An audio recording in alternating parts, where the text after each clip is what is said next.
Hello, everyone, and welcome to today's webinar. We're going to get started in just a few minutes and give everyone a chance to log in.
Hello, everyone, and thank you for joining us today. We're going to get started, and I will hand it off to ASH Managing Attorney Kelsey Romeo-Stuppy. Hello, everyone. Thank you for joining our webinar today. Today, our webinar focuses on a topic that I don't think is discussed anywhere near enough, and that's how important data is for advocacy. Just as one example, in ASH's advocacy, we have often found that numbers really convince people. Everybody knows that people smoke, and a lot of people smoke, but when you hear that 1 billion people might die this century, that's what convinces stakeholders to take action. We have 3 excellent speakers today who are going to provide examples of how to use data to further tobacco control. First, we have Geoff Fong, Professor of Psychology and Public Health Sciences at the University of Waterloo and Senior Investigator at the Ontario Institute for Cancer Research and Principal Investigator of the International Tobacco Control Policy Evaluation Project. Next, we will have Soon-Young Yoon, Founder and Co-Director of Cities for CEDAW, History and Futures Project, and UN Representative for the International Alliance of Women. And finally, we have Zara Petkovic, Project Coordinator, Center for Public Health Systems Science at the Brown School at Washington University in St. Louis. Thank you all so much for being with us today. A little housekeeping and then we'll get started. We'll be taking questions in the Q&A box throughout the webinar, and we'll have a Q&A session after all 3 speakers present. So feel free to type your questions in the Q&A box at the bottom of your screen at any time throughout the webinar. Without further ado, over to you, Geoff. Great. Thank you so much, Kelsey. And I'm going to share my screen now. And I think you should be able to see this. I can see it. Okay, great. No, I just have to do it because there we go, in presentation mode. Terrific. It's a wonderful opportunity for me to be here with you. Hope everyone's having a not so hot summer. And I want to talk about using research evidence to advance advocacy, and that includes presentation of data. And I'm going to have examples from the ITC project. So let's get started. Here are my disclosures and funding in the past 5 years. The bottom one is the most important. So 2 major points in my talk today. The first one is research evidence is essential at every stage in the policy process. And this is something that we all know. But specifically, research evidence and data are really essential to show the need for new policies or strengthening the need for strengthening existing policies, to demonstrate that a particular policy can meet this need. For example, that the proposed new or strengthened policy is indeed effective, and that people, especially those affected by the policy, are supportive. The third point is to provide responses to arguments against new policies or strengthening existing policies. So taking the perspective of anticipating the kinds of counter arguments will help the search and the citation of evidence that would counteract those counter arguments. And the last major point is the presentation of the research is important. Present the numbers in the way that will make the most impact. And Kelsey alluded to this in her introduction. So to get started, I'm going to be talking about the ITC project, and here are our 31 countries. For the past 20 years, we have been evaluating FCTC and other tobacco control policies all over the world in our 31 countries. And we have an extensive set of measures from behavioral sciences and psychology, and we merged that with the sampling and methods of surveillance systems. It's the first ever international cohort study of tobacco. So the first example that I want to provide is documenting the need for stronger policies and to present evidence from studies that make this point. So the example here is in 2010, when Canadian warnings needed to be revised. Canada was the first country in 2000 to introduce graphic warning labels. And by the year 2010, they still had not been revised. And indeed, in September of that year, Canada announced the revisions of the 10-year-old warnings would not continue, which sparked alarm among the advocacy community, all the provinces, and researchers as well. So I was one of the presenters at the hearing of the House of Commons Health Select Committee on the government's decision. I presented evidence from the ITC project showing over time from 2002 to 2008 that the effectiveness of the warning labels was declining dramatically due to wear-out effects. And this was a piece of the evidence, and of course with the advocates as well, to then led 3 weeks later for the health minister to reverse her decision, and the revision of the warnings would continue. So that's one example of how the evidence demonstrated the need for stronger policies, in this case, the Canadian warnings. The second example I have from the ITC project is evidence that a new policy would be effective. And here we had the evaluation of Ireland's smoke-free law, the first country to implement comprehensive smoke-free laws, and then to demonstrate the virtuous cycle of evaluation and then dissemination of that evaluation evidence leading to utilization. And so in March 2004, Ireland became the first country to have comprehensive smoke-free. And we did a pre-post national survey with comparison national survey in the UK, showing the dramatic, look on the left there, dramatic effect of the smoke-free law in Ireland, which is appropriately the green line. Went from about 97% reported smoking in bars, pubs at last visit to about 3 or 4% afterwards, from the ceiling to the floor. And you can see the control group there of the UK staying at basically 97%.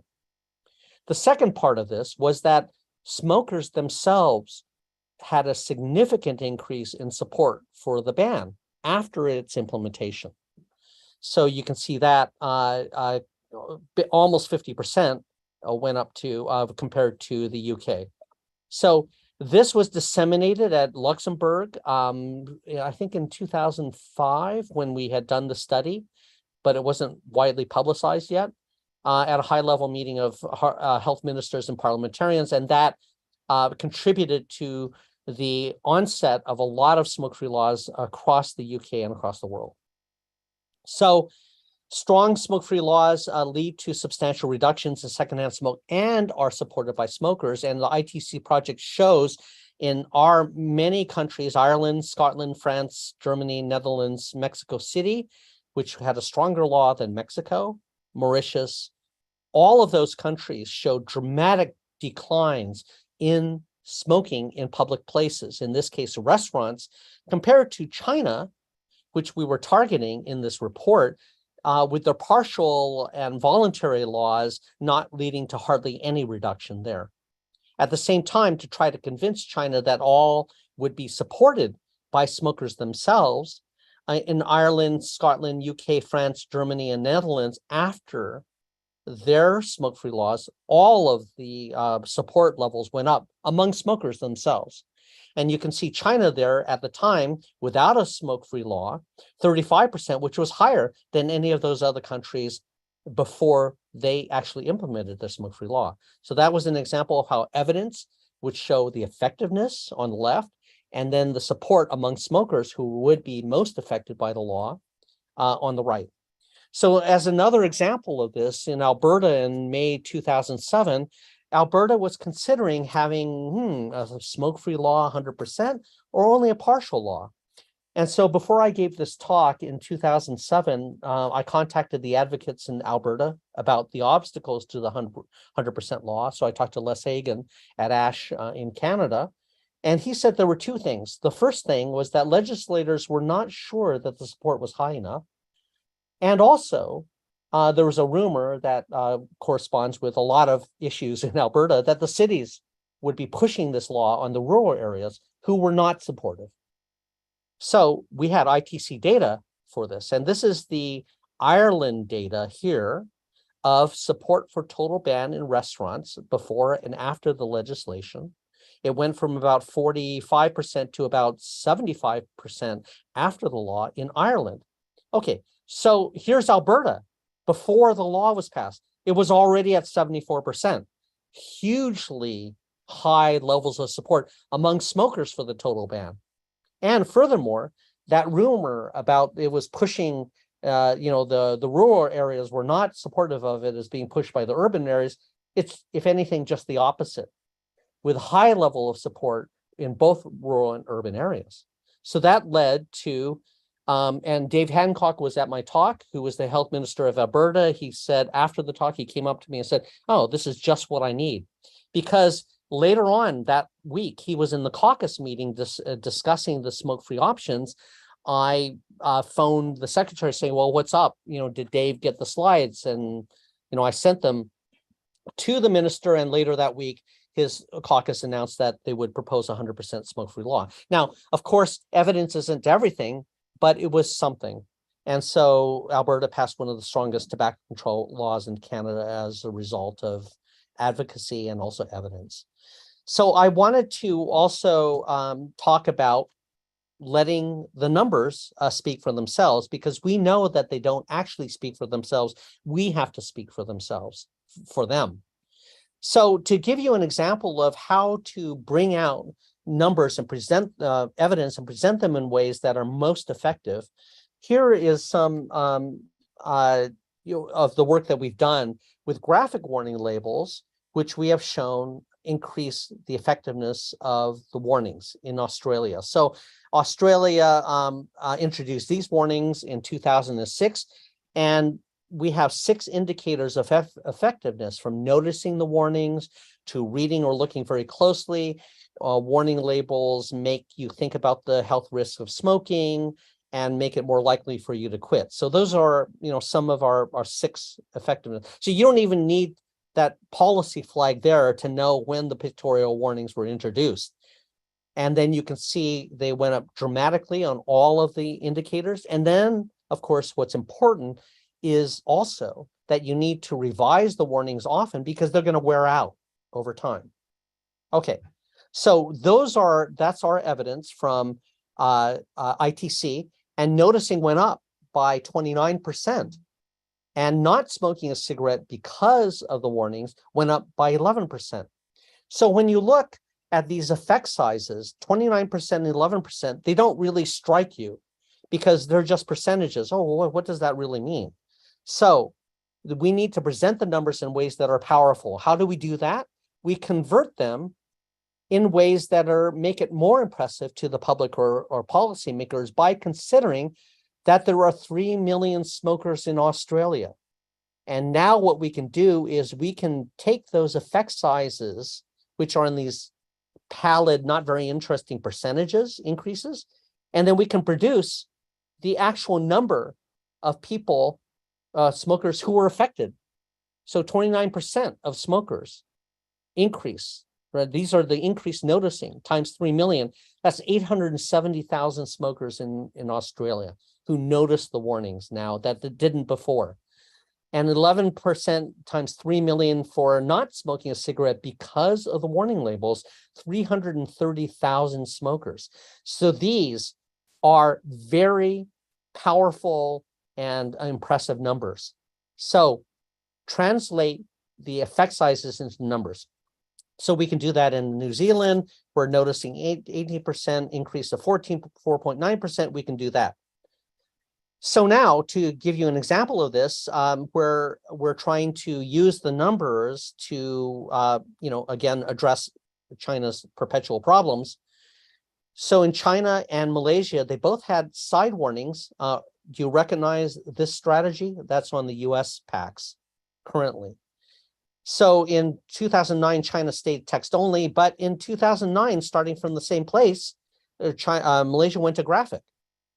So, okay, here's what the China warnings went from and these are on the front of the pack now. On the back of the pack, weirdly, the warnings appeared in English on the back of every pack. We won't go into that. But when China moved the warning labels from the side of the pack to the front of the pack, it went up a little bit. But they went up only by 2.8% for noticing and 3.5% for foregoing a cigarette. Not very impressive, but again, there are 300 million smokers in China, so the millions, that looks pretty impressive. Okay, but in Malaysia, the effect of the warning labels was much higher, noticing 15.8% increased 33.4%, a lot. But there aren't that many smokers in Malaysia, but still, that's really impressive for Malaysia with numbers. Okay, so now we can calculate the missed opportunity, but not implementing the graphic warning labels, and they went to text only instead. How do we do that? The Malaysia noticing effect was 15.8%. China noticing was only 2.8%. The difference is 13%. For foregoing, the difference was 28%. We can work with these because we can now multiply them by 300 million. And that's the missed opportunity in China by not going graphic instead of the text. And look at these numbers. 39 million would have noticed the warnings often. 84 million would have reported that the warnings had stopped them from smoking a cigarette at least once, and millions and millions and millions. So the last thing I want to talk about is something ongoing with presenting our data for the menthol ban that is now being finalized at FDA and the US government. So we had done an evaluation, a pre-post evaluation of the impact of Canada's menthol cigarette ban in 7 provinces in Canada. We had both the ITC survey and then an Ontario survey as well by Michael Chayton and his colleagues, and they were overlapped, so a pre-post. So in other words, we basically pulled the data into a single article, which was published in the day that FDA proposed the rule to ban menthol as a characterizing flavor in cigarettes. So we coordinated with FDA to release our data on the same day as the FDA's announcement. Okay, so what was the quit rate after the menthol ban? It was 7.3% of menthol smokers. Well, what does that mean? So what would it mean in the US if 7.3% of menthol smokers actually quit? Well, we got the number of menthol smokers from the NSDA, 18.3 million, of which 5.2 million are Black African-American adult smokers. Okay, now what do? Now we multiply by the numbers, and we get an extraordinary number, projected number of US smokers who would quit.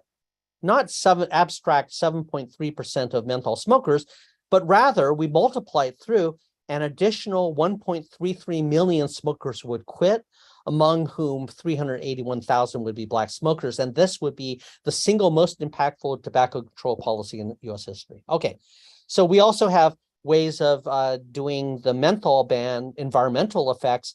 And I won't go through all of this, but basically when you multiply everything out, if a US were to ban menthol cigarettes, the total reduction in littered cigarettes per year due to a US menthol ban, these are littered cigarettes, and the reduction of littered cigarettes from the menthol ban alone, over 3.7 billion fewer cigarettes littered in the United States. So talk about a nice vivid number. Okay, so now to summarize, last slide, research evidence is very helpful at every stage of the policy process to document the need for policies, demonstrating that a policy is effective and anticipating counter arguments and providing evidence against that and showing support for policies. We also need to use methods for presenting evidence in very vivid ways. Odds ratios, regression coefficients, significance tests, important for research, but terrible to communicate to policymakers and the public. We need to translate these effect sizes into people. Get to know researchers locally, nationally, globally. Developing collaborations opens up all sorts of opportunities. And most importantly, it's not just research to inform policy, it can also be policy to inform research. So thank you so much. I'm sorry I went over a bit, but the slides will be available. Thanks. Thanks so much, Jeff. Next up, we have Soon Young. Over to you. I need Jeff to stop screen sharing. I just did that. Great. Okay, let's see if I can find mine. Here we are. Well, I am so glad that Jeff started off with a lot of numbers. This is a session about data. I probably won't be presenting that many numbers.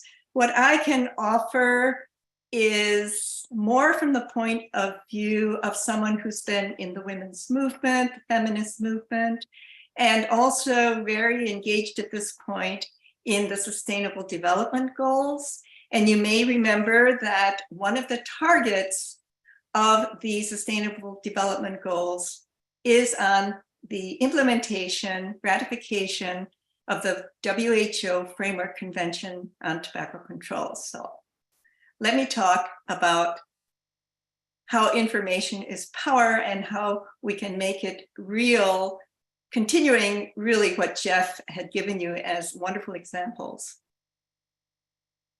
So in the larger context, as a social scientist, when I look at this issue of information and data, I am reminded of something that a very interesting woman who deals with digital justice and digital systems said in a paper that she wrote for the feminist framework for our common agenda. As some of you may know, the Secretary General has published a very interesting report called Our Common Agenda, which is a revisioning of what the United Nations system can do for the Summit of the Future, which will take place in 2024 at the UN. In rethinking the new challenges, digital systems and data and research are very much a part of what we need to think about.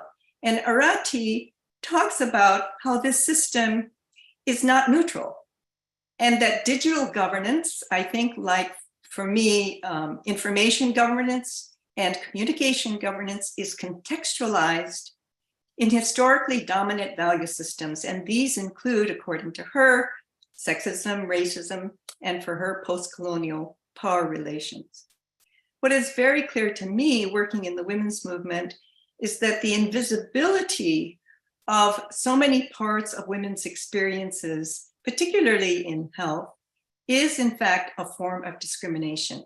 And it reflects the kinds of power relations that exist in the control over knowledge. The challenge for gender and tobacco research are many, but here are just a few. I see a gap between the knowledge building processes that we are developing in the WHO Framework Convention on Tobacco Control with that which is emerging from the Sustainable Development Goals voluntary national reports. This year, we also had 200 voluntary local reports from cities. These include reports on health and the biggest gathering of the women's movement at the UN during the annual Commission on the Status of Women meeting. What is the harmonization? What is the cross-building of knowledge about tobacco control and about women's health and its greater context among, say, even these three processes? If you look at the WHO Framework Convention on Tobacco Control Guidelines, which I just did this year, you can see the need for strengthening of a gender analysis within those guidelines.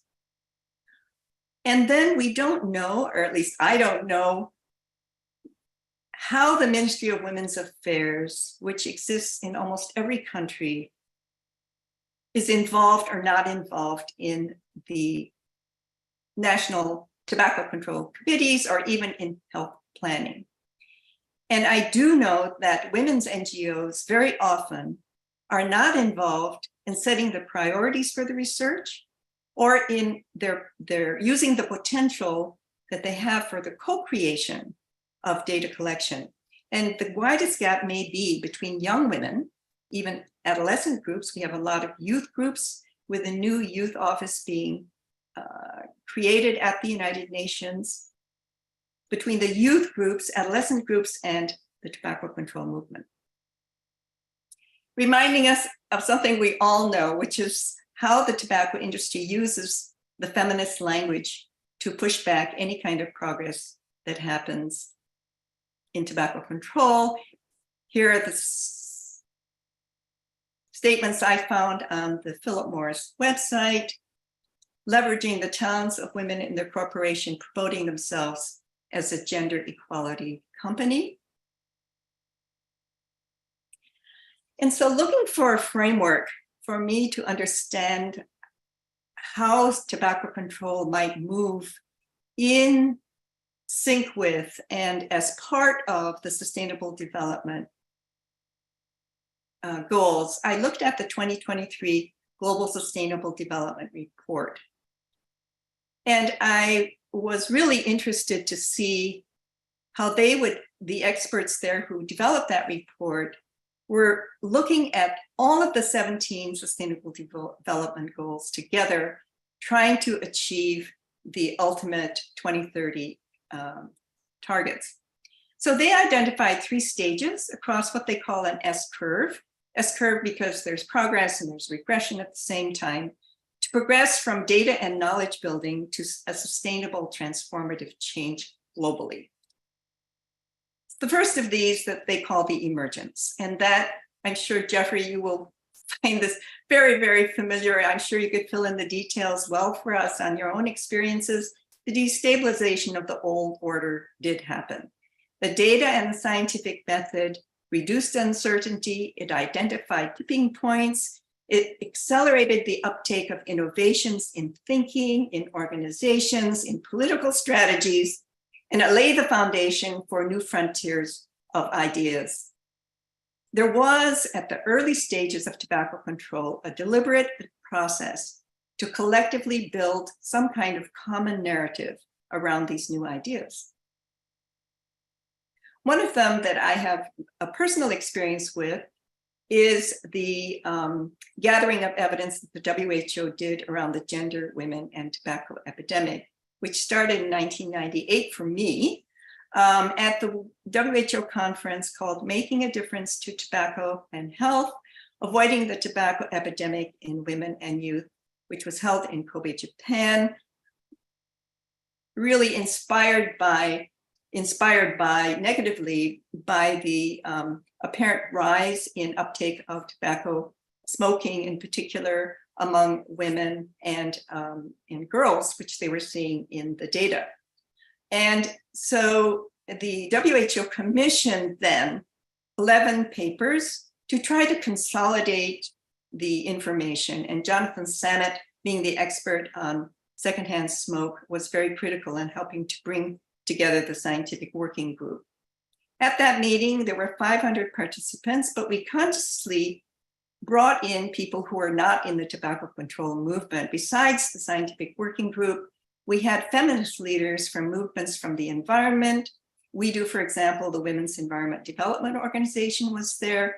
I had helped organize the NGO forum during the UN Fourth World Conference on Women, so I knew the regional coordinating networks from Latin America, the Arab states, Africa, and so on. And so we brought those network leaders there, and the experts who oversee the Women's Human Rights Treaty, which we call the Convention on the Elimination of All Forms of Discrimination Against Women, currently having 189 countries which have ratified that CEDAW treaty. We had 5 of them there at the meeting.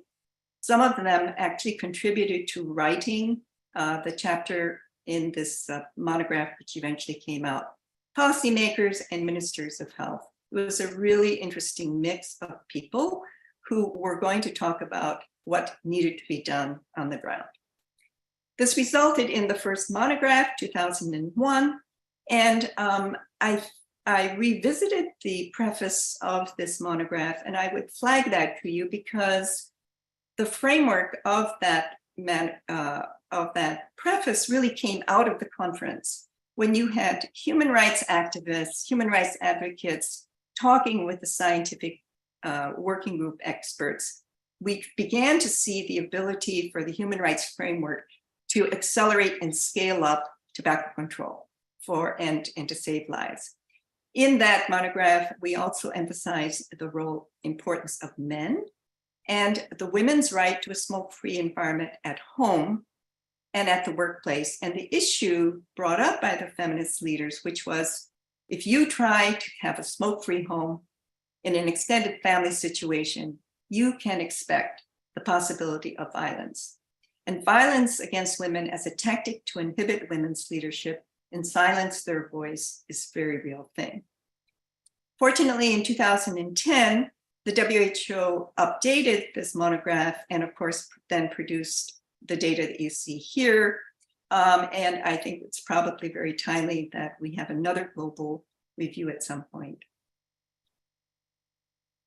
The common narrative, those of you, many of you probably were in fact involved with the INBs leading up to the final negotiations of the WHO Framework Convention on Tobacco Control. We organized a women's caucus at those INBs. And our goal was to make sure that the women's, feminist, the human rights language was included in the text. And with the help of governments and with the help of those working inside the WHO, it was successful so that the preamble references the CEDAW treaty, and it references the Convention on the Rights of the Child, which also covers girls, and it references the International Covenant on Social, Economic, and Cultural Rights. So back to the report. The report then talks about the acceleration, what happens afterwards. And they see that in the breakdown and the tipping point then leads to a sudden acceleration of innovation being adopted. And this is innovation organizationally, technologically, behaviorally, and in social norms, so that these are then widely shared, leading to very rapid nonlinear growth, again, the S-curve, but it becomes the new normal. The new normal in secondhand smoke. The new normal when someone can turn to someone else in a bar and say, you can't smoke here anymore. It's my right to tell you that because it's against the law. So in this period of time, the conflicts, tensions, and political struggles are common, according to the report and to the experts, as different actors and interests seek to promote or delay the transition. We all know that this is happening at different rates, in different places, in different ways. But for me to have seen it in the report as something which is characteristic of almost all social innovation in the introduction of new ideas on climate change, new ideas on conflict resolution, this is exactly what we also see in tobacco control. So what moves us to a next stage?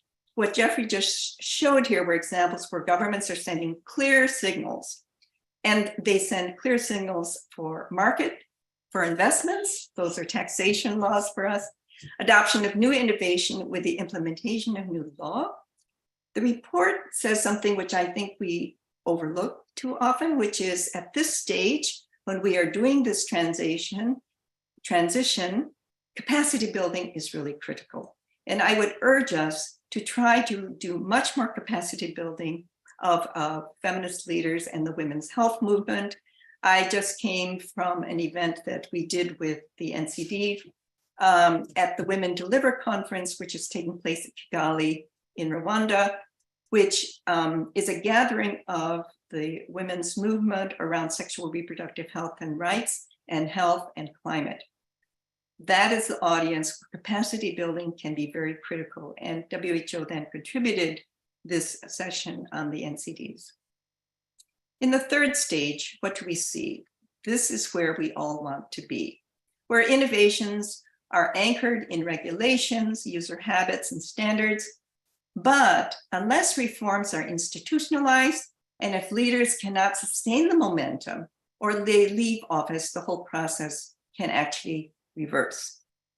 Governments really must shape markets, stimulate research and innovation, set targets, standardize, and regulate business in this phase on a wide scale. When I thought of a few missed opportunities, I said I'll put these out because they seem just really apparent to me. I ran across a 2023 WHO study that was a survey of the public's awareness of tobacco use as a risk factor. And they found that the public awareness was actually very low. What that study missed was any insight on women's perception and knowledge of what we know about that. And we know that their perceptions are different. In a few studies, we know that women really are not sure that tobacco really is their issue. They don't see secondhand smoke as perhaps their issue. And they are not convinced that heart disease is an important issue for women's reproductive health. Again, the guidelines, let's go back to the guidelines. I was looking at them, I saw B22 on secondhand smoke, which mentioned gender. Gender data is not, as you know, just about sex disaggregated data. It is about decision-making. It's about gender stereotypes and gender budgeting. And that is where I think the WHO FCTC process, the COP, which is going to happen in Panama soon, can really try to accelerate the knowledge building and therefore a better common narrative on the issues of gender equality and tobacco use. Some more ideas. We really need more research on successes of how the local groups, particularly even cities, have been able to counter the industry's targeting of youth and girls. I think some of you are probably interested in vaping as well. The use of feminist language to get the support of rural women and tobacco growers in local settings is really an important research topic for us. And then, as I was mentioning, the gender data that we have is not just sex disaggregated data. We really need data which has this intersectional lens, which segments, as the tobacco industry does, by gender identity, race, age, ethnicity, social, economic, religious status, climate, environmental vulnerability, so that we can see what I was mentioning, the power relations and how they are distributed. But these are also ways for us to build much more strategic opportunities to understand the groups that we are trying to reach. Menthol, mentioning the African American group is a very good example of that. If we come back to the United Nations and what can be done at a global level, if we take goal 3, which is the one on health of the SDGs, Sustainable Development Goals, we combine it with goal 5 on gender equality, we can build a common narrative there for the Sustainable Development Goals. If we bring CEDAW to apply to both of those and to all the targets, I think we have a game changer. The NGO, the preamble that I mentioned has given legitimacy for groups like the IAW, and I congratulate ASH for their really excellent report that they did for the CEDAW committee, which oversees the implementation of the treaty on Sweden and other countries. And bringing that data into the legal arena has another effect, which is the committee's concluding remarks to governments pointing out the gaps in their data often then stimulates even better data. the general recommendation that the CEDAW has, which is a guideline to governments on how to report. Their general recommendation number 9 states that the lack of data is a violation under CEDAW. What if we consolidated the data systems across the Sustainable Development Goals with the health information that we have? This is a trend which I think we need to encourage. The organization I was affiliated with, WeDo, has teamed up with the IUCN and UNFPA to create something called the GEDA Alliance. The Gender, Environment, and Data, which does include health, will share the databases and the information between these 3 organizations. At the first meeting, we discovered that, in fact, there was a lot of missing data from one, which could be shared with the other. So just finally, food for thought. I presented this SDG framework as something that made sense to me. If you're interested, please read the report. And I'm sure we can definitely find more ways to make strategic influences on what Geoffrey was pointing out, which is the importance of getting it to political choices. Thank you. Thank you so much, Shin-Young. That was very interesting. Next up, Zara, over to you. Yes, I will go ahead and share my screen. So hi, everyone. Thank you so much for having me. My name's Zara Petkovic, and I'm project coordinator for the Best Practices User Guide project at CPHSS at Washington University. And I'm going to be sharing about a specific way of using data for tobacco control, which is mapping. And before I begin, I just want to mention that when this presentation or I reference tobacco, it's referring to products that are mass produced and sold for profit, which is, of course, different from the sacred and traditional use of tobacco by some Native American communities.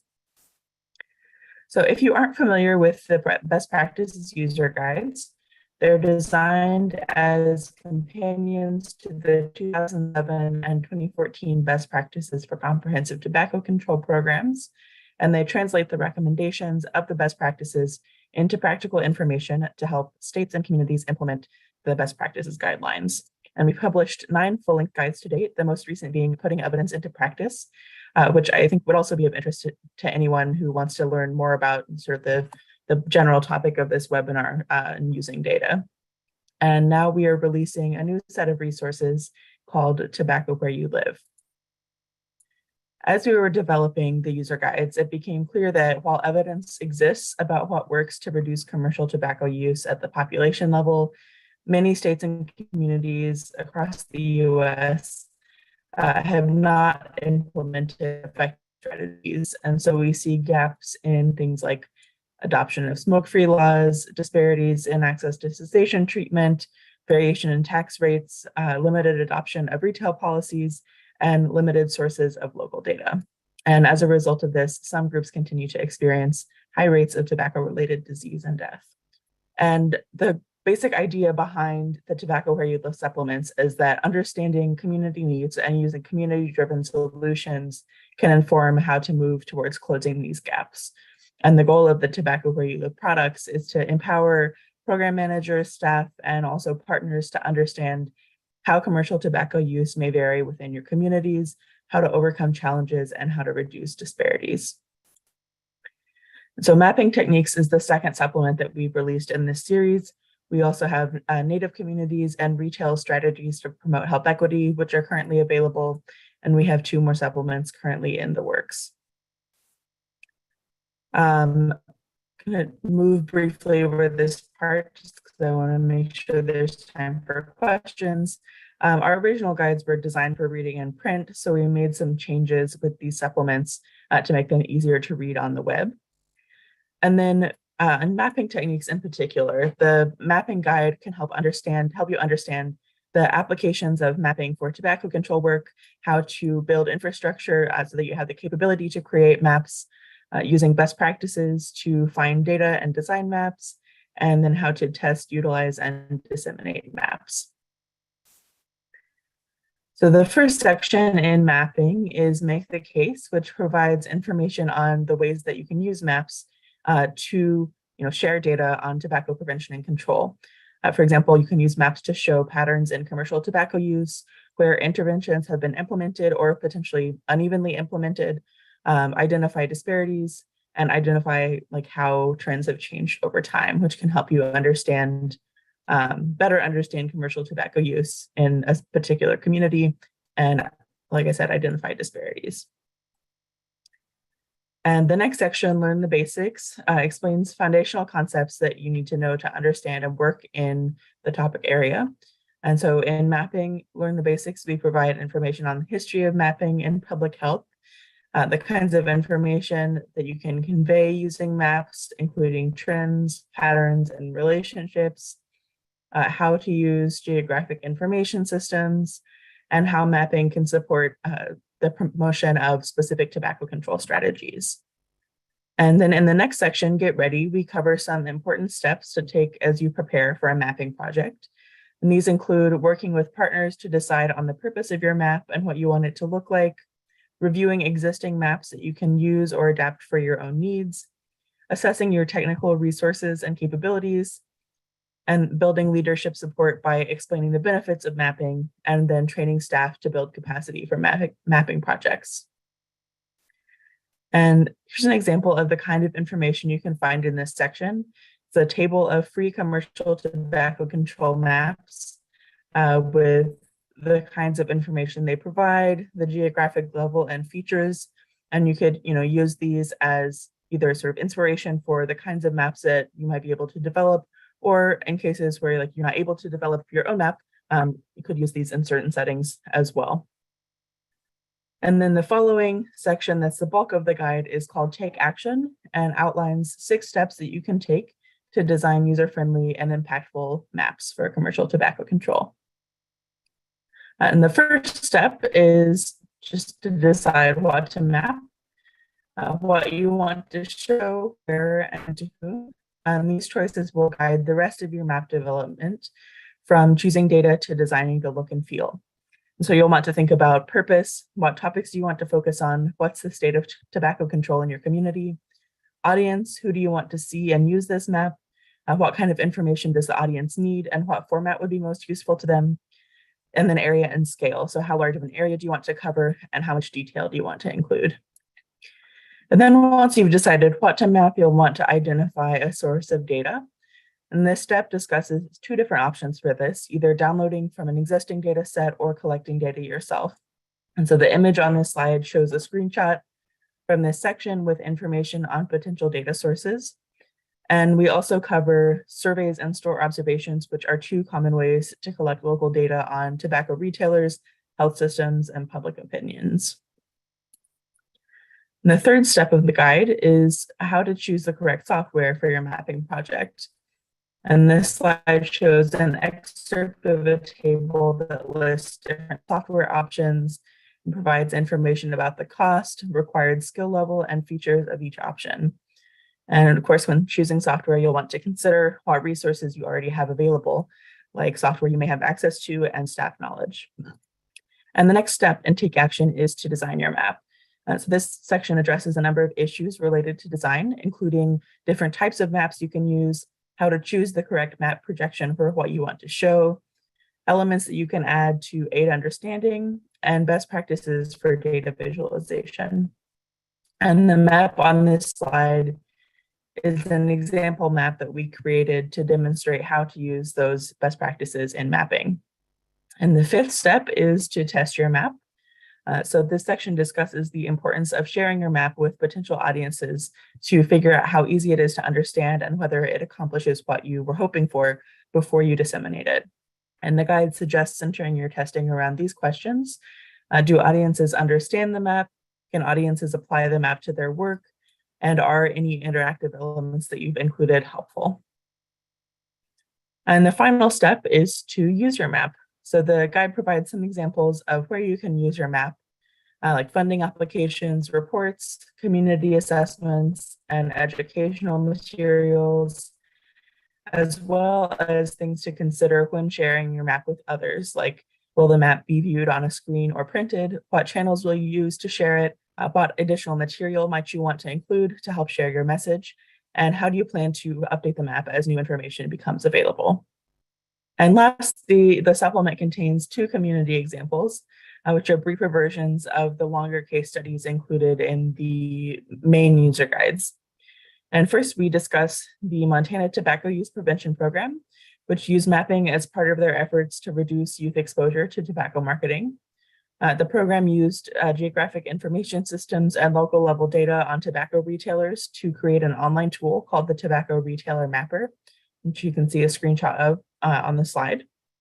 And they included features like search bars and clickable icons to make navigation of the map easy. And they hired local consultants to help with the creation of the mapper, but then used internal staff to maintain it. And our second community example for mapping comes from North Carolina. So in 2010, legislation went into effect, making all restaurants and bars in North Carolina smoke-free.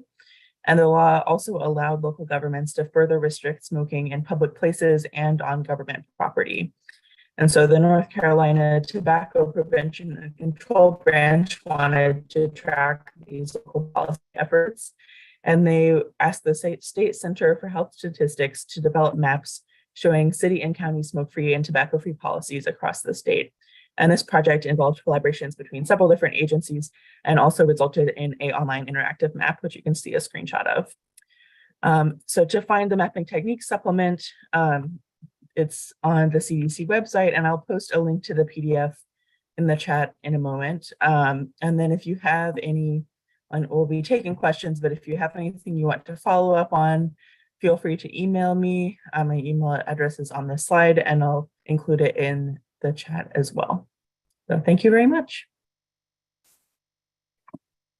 Thank you so much. And thank you, all of you, for very interesting presentations. We have a few minutes, so if anyone would like to ask a question, please go ahead and type it in the Q&A box. I will go ahead and get started with one of mine first. We touched on this throughout different presentations, but I was wondering if all 3 of you could talk about what are some ways that advocates and researchers can ensure that data findings are most effectively communicated to policymakers or to the public. And feel free to talk about the differences in communicating them to policymakers and the public. Over to you. Yep, I can speak on that. The first thing I said was at the end of my talk, which is that advocates, it's really beneficial to reach out to researchers, and of course, researchers reach out to policymakers, because the combination of having advocacy join with research provides opportunities in both directions for really important kinds of communications and sort of needs communication. So researchers want to do work that is policy relevant, and policymakers and advocates want evidence that is relevant to their work. And it's only through forming these kinds of partnerships and collaborations and communication that anything can really be beneficial for either side. So that's the very, very first thing. And the second thing is that, as all of us know, there's certain kinds of ways in which you present certain things, evidence, just like anything else. We always tailor our communications in general for our audiences. So the ways in which we talk to our colleagues is different from the ways that we talk to our kids and friends and so on. So it's no different with respect to the audiences that advocates communicate to and also researchers communicate to. And there needs to be some recognition of that, and with talking to others that have that type of experience on what would be most effective for those audiences, and the audiences themselves can provide you with that. So that second thing arises, that value of knowing how to communicate arises from the first one, which is to provide, to create partnerships and collaborations with each other, advocacy community, policymaking community, and the researchers. So I think it all fits together, the 2 parts of your question, Kelsey. Yeah, I would second what Jeff said. Especially mapping, but really any kind of, if you're going to put effort into data dissemination, which you should. If you're going to disseminate it, that's going to take resources and time. Like even if you maybe choose an option that requires fewer resources, like you still don't want to go through that process without talking with the community and with partners to make sure that you're creating sort of research translation product that is going to be useful to them and relevant to what they need or what they want to know or need to know.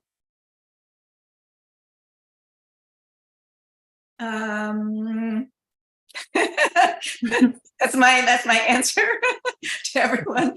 But I have to say that what I see are gaps and weaknesses, which is we often don't produce the information fast enough.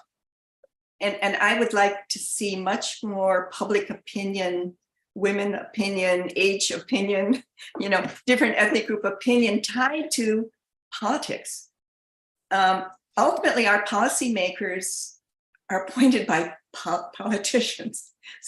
So keeping in mind, that ultimately our mission is political. And I think that helps me think about what needs to be done and about the timeliness of getting our information out there quickly, and different kinds of information for different kinds of situations. And what Zara was saying about the importance of local is like so critical, partly because of language, globally speaking.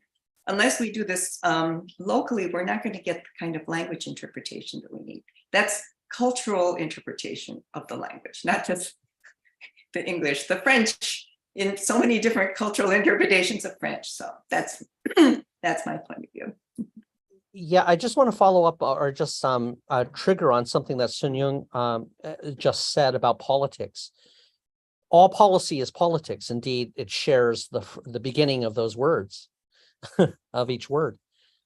And that is what's a kind of a dance and shifting sort of communication patterns between researchers and policymakers / advocates.